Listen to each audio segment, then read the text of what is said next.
Good afternoon, ladies and gentlemen. Welcome back to Talk of the Devils, brought to you by talkofthedevils.co.uk.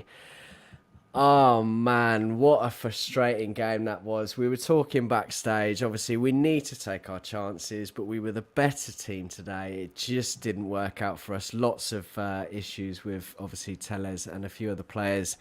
Wow, where do we start, Keane? Talk to me, my man. Oh man, today was disheartening, weren't it? It's probably the best. It's mad. We lost 3-1, but it's probably the best we've played in a good while. Yep. And to not get the result is infuriating. But again, individual errors cost us in large parts today. Individual performances probably let us down. But as a collective, probably the best collective performance we've seen in quite some time. And to still lose is it's annoying. It really is. Yeah, it was just one of them days where I think everything went against us. And Arsenal were just more streetwise today and did take their chances when presented. So, there's not really much you can say probably about that. Only that they're more streetwise, and when they got the chances, they took them. But we didn't at the end of the day. Yeah, absolutely spot on. Very, very disappointing. You're absolutely right. I do feel we played pretty good today. After the midweek result, we were pretty good and just unfortunate. I mean, we're just trying to find scraps at the moment, and obviously as a fan, you want to try and find the positives in things. You want to try and get 3 points every time. Our season is over, and it's very difficult to do these shows, but very unfortunate. Great panel, obviously. Before I didn't even say that, so apologies. I was just lamenting the poor result, but wonderful to see you all, and thank you for coming on. Stu, good to see you, buddy. I know you'll have a lot to say on probably taking chances and individual errors and Varane, but talk to me about how you're feeling. Well, it's nothing new for me. I was positive today, where I thought we'd scrape a 1-0 win. And but on reflection of it, I think we all knew that going into this game it was going to be very, very difficult in terms of getting points, in terms of coming away with a victory, in terms of coming away playing well. But having said that, we played quite well over the course of the match. We weren't clinical. We know this. Bruno misses his penalty. When you're 2-1 down, you don't mess around like he did. You put your foot through it, and you make the goalkeeper make a save. We didn't even do that. So, where do I start with the defending? It was a comedy of errors. I saw the delight that Maguire was dropped and Varane was back. And yet, look at Varane. He was it was worse than Sunday League defending, I'm afraid, Mr. Varane, for most of the match. And I won't have anyone tell me otherwise. But what really bothers me more than anything, I've been babbling on about the fullbacks being a massive issue for our centre halves, as well as De Gea, for months and months and months. And it's proven again today. Fullbacks out of position. Centre halves out of position because they're being dragged across. Fullbacks just don't know where to be. And for professional footballers, pulling on the shirt of an elite football club, which is Manchester United, and having absolutely no idea where to position yourself on a football pitch is unforgivable. And here's the other thing. We don't communicate. There's absolutely nobody can tell me that the Chuckle brothers, Varane and Dalot, communicated for the first goal. It's absolutely impossible for them to have done it. Dalot should have said to Varane, leave it.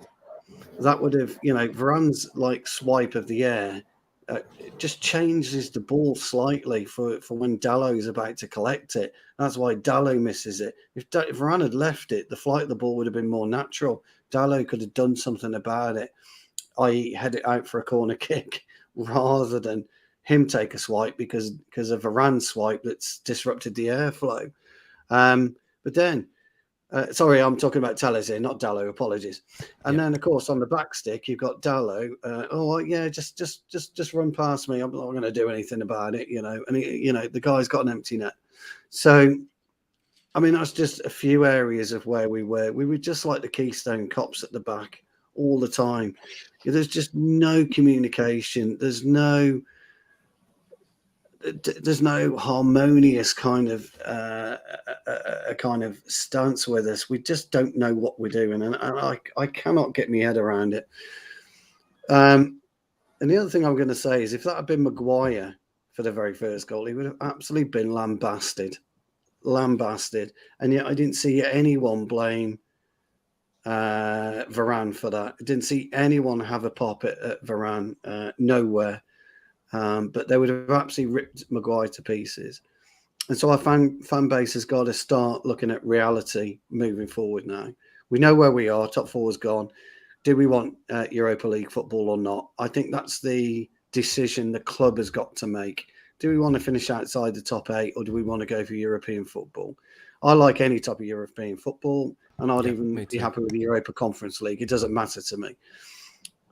But unfortunately, these guys, these players, the people that are coming into the club, the people that are looking from afar from the club, who are going to have any kind of influence on what we do moving forward, whether or not they want to lose 10 or 12 players or not in the summer, it's got to happen. We cannot continue down the line of supporting Dalot. We can't continue to support Tellez. We cannot continue to support McTominay. It was awful again. I'm sorry, he was. I know he's been injured, but it's no excuse for a professional footballer. Same with Varane. Everybody calls Varane Champions League Varane, blah, blah, blah, blah, blah. Look, he played alongside, and I'm sick of going on about it, two of the best defenders in the Spanish league, in Pepe and Ramos. He cannot, he had an easy ride, Varane did, in Real Madrid. I don't care what anyone says. And this is why we're sceptical right at the very beginning of the season about the signing of Varane. And it's, I've been proven right. I don't like to be proven right. Look, I'm babbling on here, Reece. Sorry, mate. You keep going. Keep going. I've got Red Bull to finish. Keep going. Because I could go forever. And, we've got De Gea again. Everybody was saying, well, De Gea made 2 or 3 great saves. He did. There's no denying he did. But his command of the box is atrocious. Absolutely atrocious. His communication to his defenders is atrocious. For Bruno today, I just don't understand why he keeps chucking his toys out the pram. You need to concentrate on your game. I talk about it all the while. Individual players need to concentrate on, on their own individual performance, and we aren't doing that. There's only Ronaldo and maybe Sancho that's really come out of this game with any kind of, and perhaps Matic to a very, very small extent, of any credit. Because Ronaldo's goal, wow. Out of all the goals that were scored, Ronaldo's was by far the best. It was a fabulous finish. Yeah, brilliant take. Brilliant take. Real Predators finish. That will get overlooked for goal of the season, but it shouldn't be, because that was a really difficult chance. He's wrestling 2 defenders. He's got a non-rushing Ramsdale, and he still managed to get it across him. So, look, all in all, you can't say we didn't play well, because I think we did.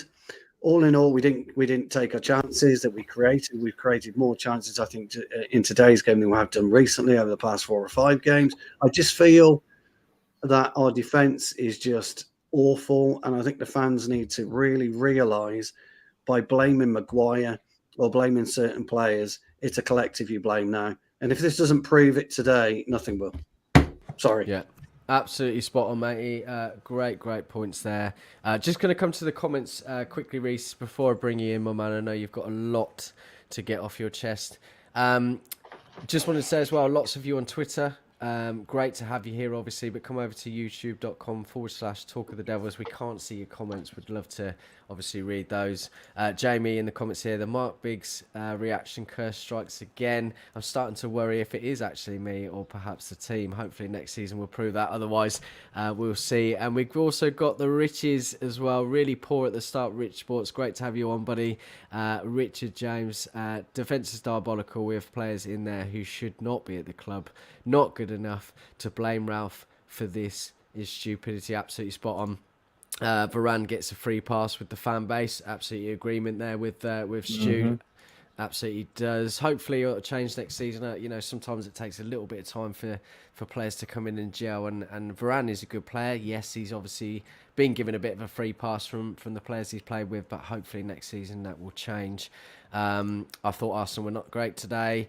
Richard, again, we should have had one goal at least in that second half. And again, before I bring Reece in, make sure you like and subscribe. And really important to us. Reece, now it's your turn. Well, funnily enough, I've just done a watch along with Rich as well. We were watching that game, like, in-depth discussion, and I like Varane, but I agree. Like, Varane does get a free pass. Today, it was like watching Casper play with his cousin. Like, it was two goals to centre back, and I love Lindelof, but even he was shocking today. I think maybe four players today at maximum could leave saying, you know, I had a good game. Ronaldo at the very top of that. Sancho, we've already said. Matic. I would also say Alanga, personally. I think Alanga today was a constant threat against Arsenal's fullbacks. They just couldn't seem to cope with him. They had to bring him down. I think Dalot at the first goal, very poor. He was beaten. But since then, he grew into the game. He was actually very effective from the right-hand side. I think he was our only good defender today, personally. The midfield, it was so disorganised. You can get away with being like the worst midfield in the league, Norwich. But at least you know, like, Norwich are actually an organised team. Like, when they have to be, they are organised, they dig in, they fight. The only time I see McTominay fight is when he was getting ripped apart by Gabriel on the ground. Like, and he had his hand in his face. He was lucky not to get sent off. Like, for the way he was performing there. That was unacceptable. Bruno, drop him. Honest to God, drop him against Chelsea. Don't play him, because he's just going to hinder us. I wouldn't play Varane, personally. I think like Maguire gets blamed a lot. But Varane today, he looked lost. I think we need to look at some real serious changes and think some of these better players, they're not doing much. I don't think Ramsdale's a great goalkeeper, but you can see why he starts ahead of Bernd Leno. I'm not a fan of Henderson, but I play him against Chelsea. Like, De Gea had a couple of good saves, I agree, but what else did he really do? I don't really remember him doing anything else. Tellez, the only good thing he done all game was that one shot that forced the funniest clearance by Cedric that whole game. Yeah. I would drop him. I would play Dalot at left back, and I'd play Wan-Bissaka right back, or I'd play Alvaro Fernandez, preferably Fernandez. But I'm just sick to the back teeth of uncommitted, lazy, pathetic, useless, disinterested, moronic players that just don't give a crap about my club. I'm just genuinely... We played... The only thing is, I'm so angry that we played well. Like, that's the worst part. I'm angry that we played well. We just were so indecisive in key moments. Like, even the sunlight is agreeing with how poor I am. That's why it's covering my skin. Like, that's how annoyed I am. Arsenal weren't great. Arsenal were clinical. That's the difference. We weren't. We were just hit and miss. Hit and miss, indeed. Paul Scholes has come out and said, I had a quick chat with Jesse Lingard the other day. I'm sure you won't mind me saying the dressing room is just a disaster. What do you make of that, Keane? Well, first off, if that's the case and Scholesy is saying that Jesse Lingard has come out and said that to him, then I'm guessing he's probably one of the people that was leaking the information in the first place during the season. If he's chatting to Scholes and saying that. Now, look, to be fair, he's probably being honest. The dressing room looks like it's a disaster. Looks like some of these players don't go to run through the trenches for each other on the pitch. Like, I don't know, we spoke about the Liverpool game the other night, but you look at the Liverpool game, look at the Liverpool team, they run through brick walls for each other, they go to war for each other. And people might say this is a old-fashioned approach to football, but you need basic work rate in football. You need to be work for your teammates. You mightn't like them off the pitch. I played football with people, and there's a couple of people on the team I didn't like, but while you're on the pitch, you'd work with them. Mm-hmm. You mightn't call them by name, but you work with them. Yeah. Some of these players, you can see in their body language that they don't work for their teammates. There's a couple of players out there who I think are disinterested at the moment, probably because They're not happy with the current circumstances at the minute. I think Bruno's definitely one of them. Now, there's times when it's not going Bruno's way, he does throw up a tantrum.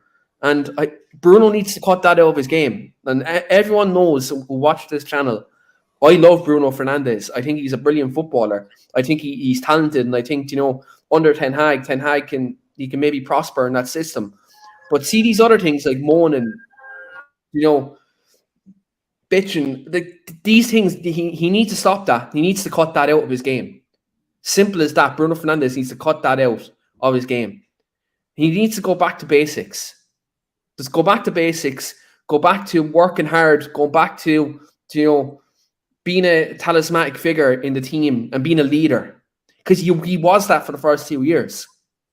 He needs to go back to that. Just go back to basics. Concentrate in your own game, and then eventually, the goals, the assists, all that stuff will come. Like, he stepped up for the penalty today, and I turned around to Amy and I was like, he's going to miss this. I was at the Villa game where he missed the penalty against Villa. I remember watching, I remember him taking the ball. I remember saying, I was standing on the rail because I was about to walk out anyway before the penalty was given.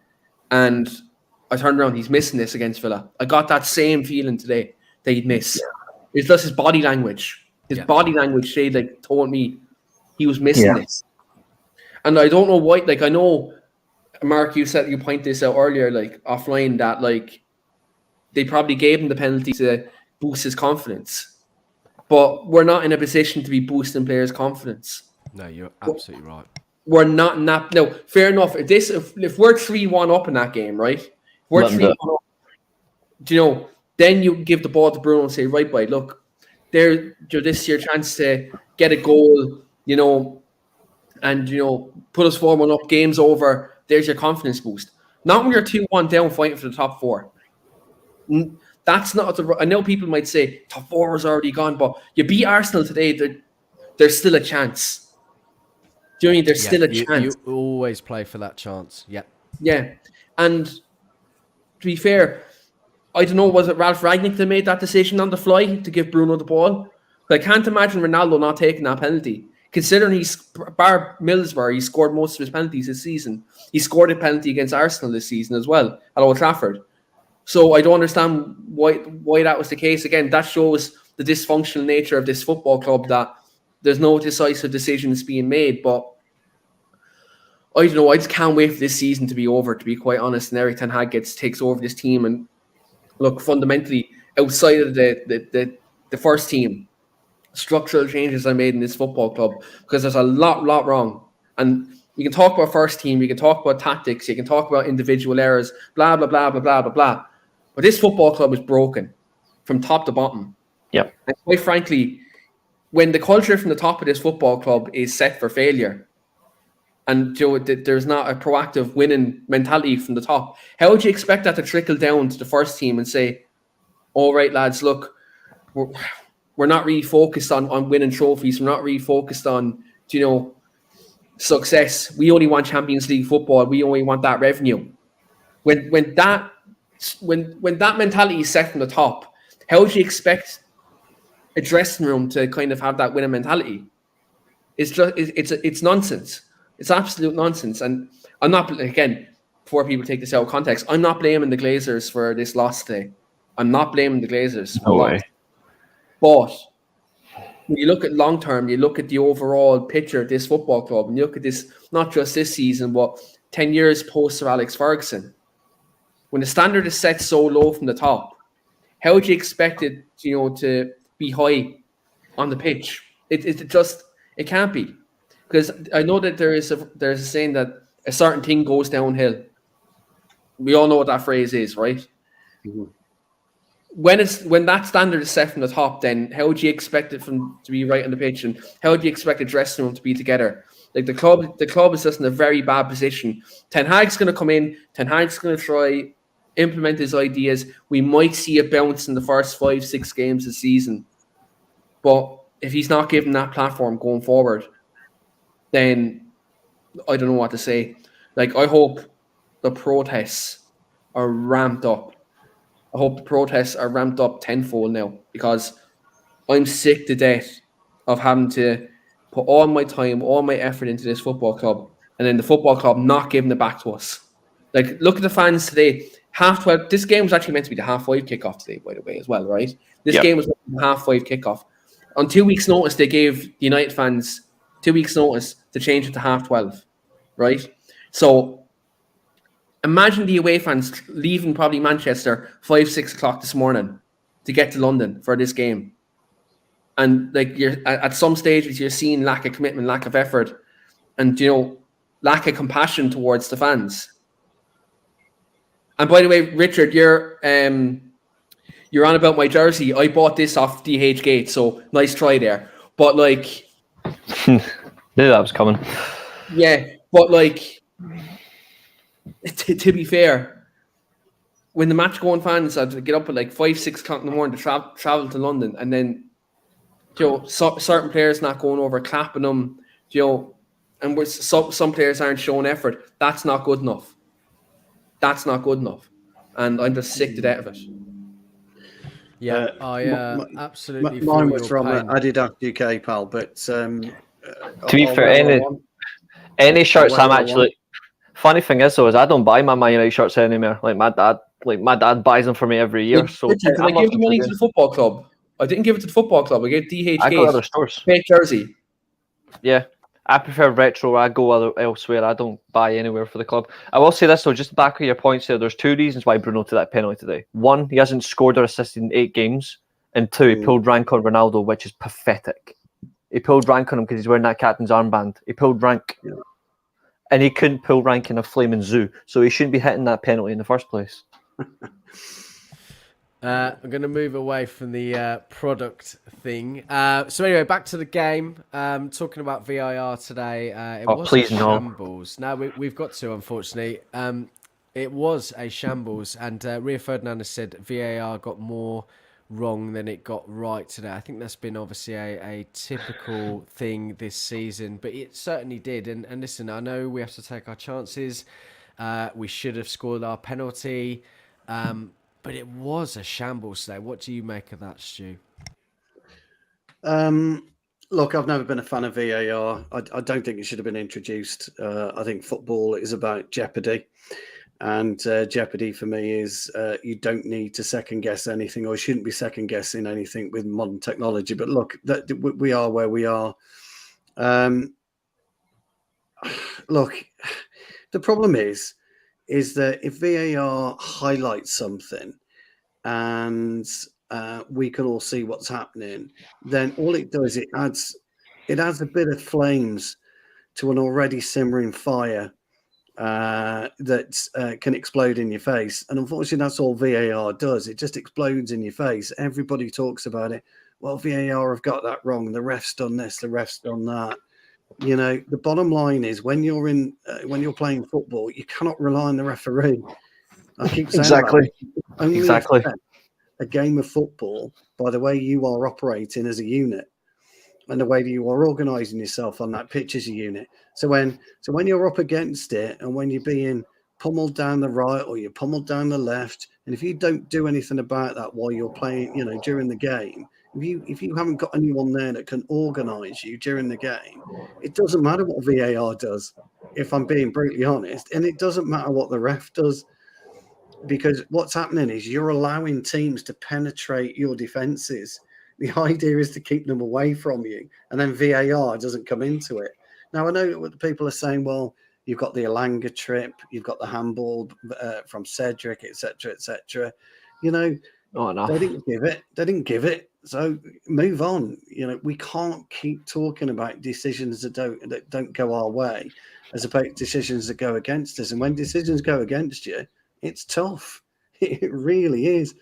I remember playing a semi-final years ago in my 20s, and I'd cleared one off the line, and it actually hit me in the stomach. And I showed the ref the ball mark, and he said it hit my arm, and it didn't. And I had to move on. You just got to get on with it. You cannot affect what the referee, what VAR does. And if you continuously rely on that and fans continuously rely on it, you're going to get disappointed. So I don't bother with VAR. It doesn't bother me. I didn't want it in the first place. And I'd like to see it gone. It's the same with goal line technology. You know, I don't really want any of this. But you've got to go with modernism. Again, I keep talking about it. You've got to go with the modern time. I'm old school. Okay, I was the very first one, and Mark might remember this in a previous discussion that we had. I was the very first one to call myself a legacy fan. That they weren't interested in me. In fact, Reese, I think you're on the same show because I bought up FIFA. That was the very first time I bought up FIFA, and I am a legacy fan. And nobody cares what I say. Nobody cares about people who went to watch the club in the 70s under the Doc and all that. The Doc, yeah, and Sexton, and then our good old friend from the 80s, Ron Atkinson. Nobody cares about my era. They only care about the Sir Alex Ferguson era. Well, you've got to get that thumb removed from an orifice we all know, because it's not all about that. You've got to understand the club, and I talk about this a lot. And the more you understand the club and understand the trajectory the club goes on, Reece, you know your history. You know we've only had 5 successful managers who've won anything. 3 for league titles. 3 for league titles. That's all we had, and there was about a 15-year difference between the first one to Busby, and then 26 years between Busby and Sir Alex Ferguson. This is what happens in football. This is what happens with Manchester United Football Club. Okay, Sir Alex unfortunately spoiled us, and we understand this. So for me, Mark, VAR, I just don't care. I've been fouled many a time on a pitch, stamped on, spat on. The ref has done nothing about it. You get on. You just get on with it. It's just life. And if you don't want to be in that situation, take yourself out of the equation and go and do gardening. Go do something else. Just don't play football. An unfortunate fact is, I agree with you. An unfortunate fact as well. Everyone thinks Liverpool's out like the big two, Liverpool and Man United. Like Liverpool's record of 30 years of not winning the title is actually the longest. It's not. The longest runs Man United. We went 41 years for a league title. That was Magnol to Sir Matt Busby. So there's another unfortunate fact for you. I actually agree. Funnily enough, with VAR, like I think when you look at VAR, I'm all for I'm for modern technology. What I'm not for is the dinosaurs operating it. I think you need to have people that actually understand the technology. Like you look at other countries that have got it nailed on really quickly. The Germans, the Italians, the Dutch, the Spanish, even the Portuguese leagues, they use VAR. We use VAR up here in Scotland, like in European games. We don't use it in league games, but that's as of next year. I guarantee you it'll be used better up here, like first time than it will be in England, because it's operated by people that actually understand the game. I look at the officials in England and I'm tearing them every single week.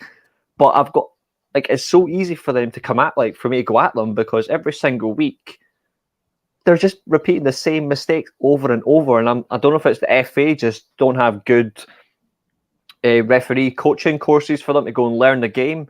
Personally, if it was up to me, the FA should just scrap any English official and bring in someone from Europe that can speak English and let them actually do it. Or you send English officials over the summer to, say, to Germany or to Holland, and you make them actually learn how to use VAR properly in those countries. At least you'll see some development, because it's week after week after week, it's the same mistakes. And I don't think these referees have got the bottle. And another thing as well today is because I had a go at Harry Maguire about this last year, because he'd done it. Arteta's attitude today, where he is telling his players to influence Craig Pawson's decision over the Saka penalty. Whoever he should have been booked for that. That really pissed me off. I've got to be honest with you. I don't disagree with that. Whilst I think he being out of his technical area should have been looked at, I think if you're going to rally the fans and your players, why not? Why not? You see him after the game. There's rallying, but then there's rallying, which is fine. Yeah. You want to rile up, right? Yeah. But I disagree with him. But I purposely hate the fact that he has tried to get them to influence the referee in a situation where it's key. It was never a penalty to begin with. That was soft as hell, and yet it's still being given because of the influence. The other end, didn't we, against do you know what it was given, Reece? Do you know what it was given, pal? Tellez's action, and he was kind of falling out. That's the only reason it was given. If he'd stood up, and by the way, if he was actually goal side of him, I'll mention that. Yeah, he would have been able to block him just with his body shape. or I just agree. a twist of the shoulder. But it was 'Cause he so was minimal as well. Yeah, That's the thing that because he annoys was me. out of position. He was like, "Oh no!" and he kind of like fell into him. Now, Yeah, if you remember that passage of play, Nketiah would put the ball in. He was comfortable as offside well. right at the very, very beginning of all this passage He of play. was. Yep. Now, what I didn't get, and I've never come across this before, I Mhm. always thought it was just one decision. I didn't think you could go with two decisions. Yes, so did I. So that's just my lack of knowledge. So in essence, I figured once the offside had been approved and given, the penalty should never have been awarded. But I don't know. I'd have to check the. Yeah, see, I don't this understand is the that thing rule. for me. I absolutely agree with you, Reese, in the fact that it's the people operating the facility. They And don't know what they're doing. that is a big problem. They I don't. also agree with you, Stu, in the fact that it is what it is. It is modernisation, and we have to live with that. But if the right people are operating it, then that would enable a fairer game. Very, very difficult. Very, very difficult, but it is what it is. I'm just going to move on to And Mike Dean's going to be one of the main VAR officials next year. Just to let you know, he's not just going to operate it. He's going to be one of the main 2 or 3. Is that a good thing, do you think? No. Right. Okay. Right. Anyway, moving on. Ragnick is obviously having his post-match interview, so this is what he has had to say. I think we showed an improved performance, but at the end, a disappointing result. I think we bounced back well after that early goal we conceded. He moves on to say we had numerous chances in the first half and in the second half to score more goals.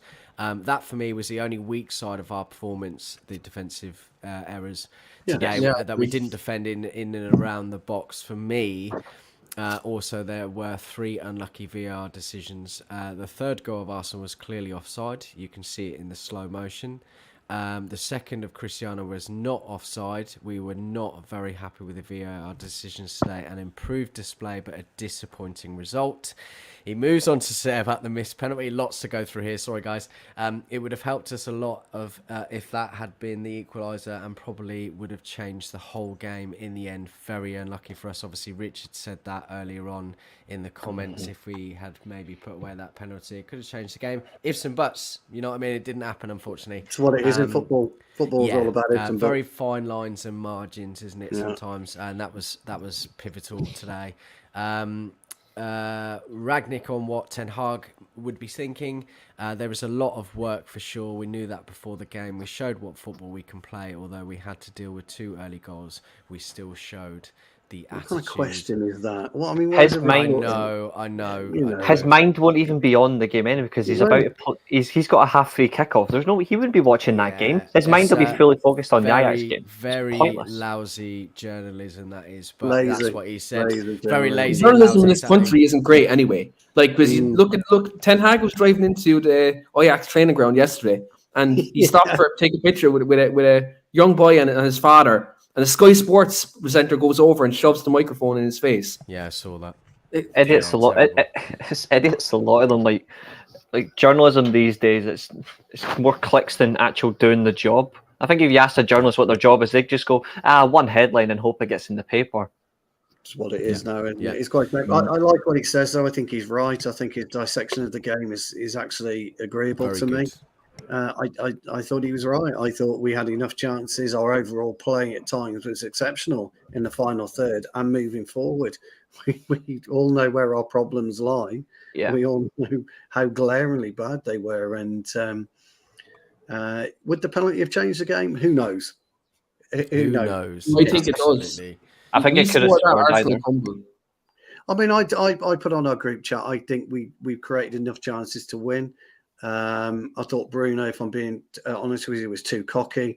That you just put the ball down and you make it 2-2. You don't ponce around with hop, skip, and a jump.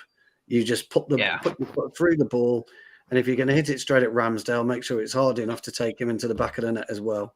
That's what you do. Yeah. Ramsdale, by the way, was absolutely unacceptable in his celebration as well. It was awful. It was terrible. But here's the thing about all of this, and whether we like their reactions or not, you know what it meant to them to win that game of football. Yeah. That's the difference. As players, they knew the significance of beating Manchester United today. And it, adrenaline, they were pumped up, and they, so you need to kills look at everything. It kills everything for us. It kills our top four hopes. Pretty much, like it's gone. We've got 4 games left. Yeah, Arsenal still have 5 to go.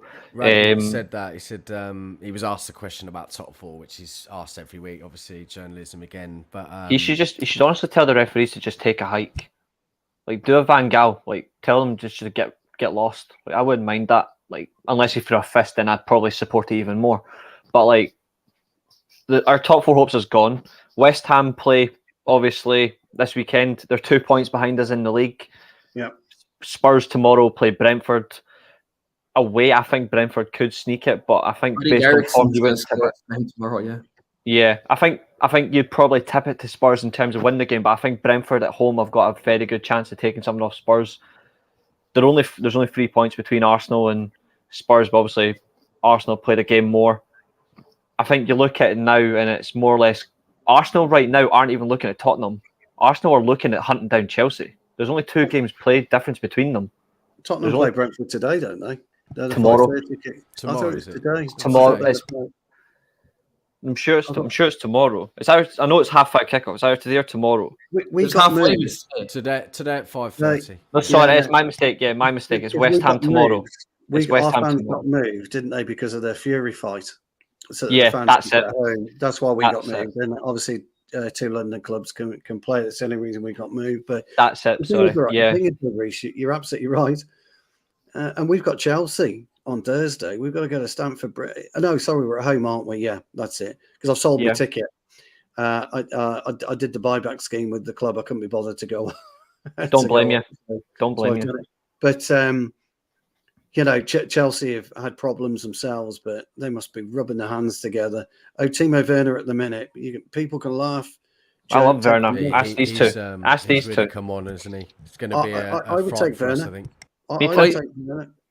If I be honest, it's not even Werner I'm worried about on Thursday. It's Kovacic and Kante in midfield. He's amazing. No, I'm not worried about Kante. I'm going to say not Kante, but Kovacic. I'm going to say this now, controversial. I think Kante's finished. I actually think he's finished as a top talent.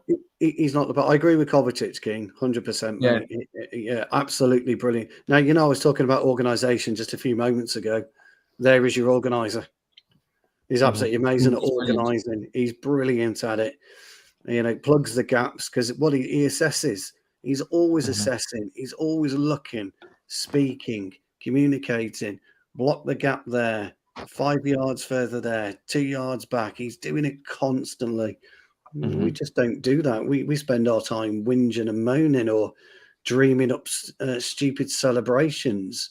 What happened to the good old fashioned fist in there and then hopefully headbutting a few opposition players? What happened to all that? Yeah, okay. Well, here's the thing, right? McTominay is woeful. He wrestles Gabriel in the penalty area, but there's no wrestling whatsoever where we need him in the centre of the park. That's the worst part. Why would you not? If I'm in that dressing room, I'm assigning McTominay on Xhaka. Get him off. Get him sent off. It won't take you much. Get him gone, because these are the types of attention to detail. People won't like that, by the way, and I appreciate it. But it's the types of attention to detail that help you win football matches. Knowing your opposition, knowing what the weak spot is, and absolutely exploiting it. That's what you do. The Fury White fight today. White's going to have to completely change how he boxes against Fury. He won't be able to outbox him. He might not be able to outpunch him. So he's got to jab and move. Outlast him. Yeah, he just has to outlast him. He does until he gets that one chance, which will be body. If he can give him a good shot in the body to just unsettle him slightly, to make him duck a little bit, then for his left hook, he's got him. We don't do that at football, do we? Kovacic does. Yeah, for those of you tuning in now, this is an analogy that Stu is using to express. It's a very good analogy. It is very Kovacic good. does. Kovacic looks for that body blow. He looks for that body shot. He looks for the tackle or he looks for the pass. And that's what he does better than anyone in our midfield or better than anyone in our team. And one other thing I should have said, I would have chanced Mata today. I would have brought Mata in. We wouldn't have been any worse. You said this in another show, Yeah, didn't you? we wouldn't have been any worse. I'd have brought in Mata today because you need guile sometimes. You need somebody who can hold the ball, have a bit of guile. And I think the worst thing as well is I think, unfortunately, he won't be back until he might be back for Chelsea. This game today, we lacked Fred. We lack a real football player. Said all like Fred's out of our entire midfield. I don't care where. I think Fred's our only real football player because he actually understands. He understands the game. I don't think anyone else in our team actually bothers to play even the basics. They just can't get the basics right. He does, and yet he gets all the unfair slander. It says all for me. Like Kovacic is a real fighter. So is Fred, and that's the difference. But yeah, I still stand by it as a top player. I still think Kante's finished. I'm not worried about him on Thursday. I'm more worried about Kovacic. I'm same as you. Yeah, Kovacic. You're absolutely right. Kovacic is a great player and very unsung. He doesn't get the numbers, but he commands the midfield area impeccably, and that's definitely what we're missing. Just want to make a few comments here. Loads of you on Twitter. Please come over to youtube.com/Talk of the Devils, and a number of you on Facebook as well, which is obviously fine. We can see your comments, so get your comments in. A load of you on Facebook, so get your comments in. We want to discuss them. I want to move on to a couple of players today. We've spoken about Bruno and his penalty. We'll forget about that for now. But it's difficult to see Bruno like this, isn't it, Keane? Very difficult to see him playing like this. Certainly lacking confidence. Looks like a very frustrated character. And I know that you mentioned earlier you would take him out of the team. You do stand by that? Are you firm on that? Yeah, I think, look, he's been in a poor vein of form for a long time. And I think it's just, I think we have to be consistent. Like, if we're talking about Harry Maguire needs to come out of the team, we're talking about Rashford needs to come out of the team. Bruno, we have to brandish Bruno with the same stick here. I think fundamentally, for me, Bruno's decision making has always been questionable at the best of times, but it's getting worse week by week. And I think he's getting into his own head, if that makes sense. Yeah. I think he's I know he's probably wound up by his own form, but he's winding himself up on the pitch and he's not doing the basics. I think Bruno needs to bring it back to basics. Yeah. So make the 2-3 yard pass. Do you know what I mean? Egg other players on, because that's what he used to do. Like Bruno used to egg other players on. Bruno used to, be a leader and do obviously make efforts to be kind of that talismanic figure, but he's not doing that at the moment. And I think it's a massive problem. And when Bruno's throwing his hands up in the air now, he's moaning at the referee, moaning at other players. It's just not good enough. And I don't know, is it the case where he's unsettled at I know he's after signing the 5-year contract. I don't know, is it the case where is the dressing room environment unsettling him? He hasn't been in an environment like this at Sporting, to be fair. Is it that? Is it the case Bruno Fernandes, just needs some time out of the team? Just like I said, Rashford needs time out of the team. Rashford's gone through a lot off the pitch in the last kind of couple of months in terms of the abuse Rashford's gotten. Obviously he carried a lot of injuries at that time. Bruno's played a lot of football as well, similarly to Rashford in the last 2-3 years, where he hasn't really got a rest. I think Bruno needs, not only just for himself, his own mental health, I think he needs to be out of the team. Just between now and the end of the season, let him refresh during the summer, let Rashford refresh, and then start a new leaf under Eric Ten Hag. I think that needs to happen for a lot of players. But I just want to highlight something as well, just before we finish, Mark. The bravery of Cristiano Ronaldo today, with the week he's had, to come out and play today with his chest out and be a leader and try to galvanise everybody.